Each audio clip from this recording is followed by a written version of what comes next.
Are seeing a significant jump in people driving under the influence in Nebraska. 6 News' Bella Caracta is on your side with what might explain this concerning trend.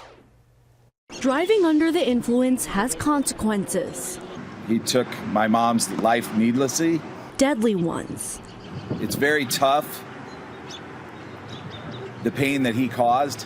That families like Toby Antonson have to live with. Latest numbers from the Nebraska State Patrol say troopers made more than 800 arrests so far this year, which is a whopping 23% increase to this time last year. Each one of those DUI arrests is a potential lifesaver. Fatalities are up as well. NSP reported a 26% increase. So if you're going to drink at all, just don't drive. It's simple as that. Project Extra Mile is an organization in the metro that works to curb excessive drinking. I spoke with the executive director about what may help explain this trend and why Nebraska sticks out compared to other states.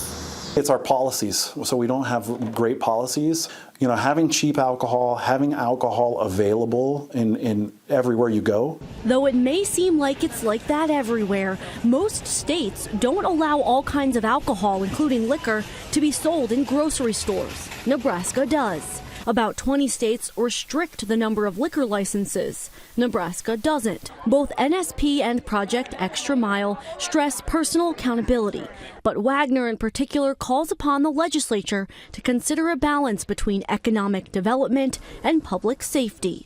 On your side in Omaha, Bella Caracta, 6 News. For the next 2 weeks, NSP is part of the Drive Sober or Get Pulled Over campaign to curb impaired driving.